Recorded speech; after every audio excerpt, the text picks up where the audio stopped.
ایک لڑکا سائیکل پر انڈے لے کر جا رہا تھا۔ راستے میں سائیکل پھسل گئی اور وہ زمین پر گر گیا۔ لوگ ارد گرد اکٹھے ہوئے اور ان نے اس کو اٹھایا تو ایک آدمی کہنے لگا، بھائی اس کے تو انڈے ٹوٹ گئے ہیں اور اس کا مالک بہت مارے گا، لہذا ہمیں چاہیے کہ اس کی مدد کر دیں۔ اس نے 100 روپیہ نکالا اور اس کو دے دیا۔ دوسرے مجمع والے لوگوں نے بھی جو اکٹھے تھے ان نے بھی تھوڑے تھوڑے پیسے اس کو دے دیے۔ جب پیسے اکٹھے ہوئے، لڑکے نے سائیکل اٹھایا اور جانے لگا تو ایک آدمی نے کہا کہ بھائی اب تو تیرا مالک نہیں مارے گا۔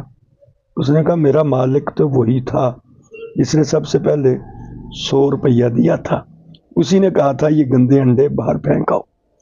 اب دیکھیں، ہے تو یہ لطیفہ ہے، مگر اس میں ایک بہترین پہلو یہ ہے کہ اگر کسی کا اس طرح نقصان ہو جائے تو ہمیں چاہیے کہ اس کے ساتھ تعاون کریں۔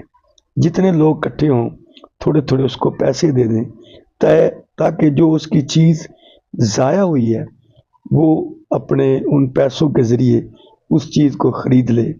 اور یہ ایک بہترین عمل ہے کہ کسی کا نقصان پورا کر دینا۔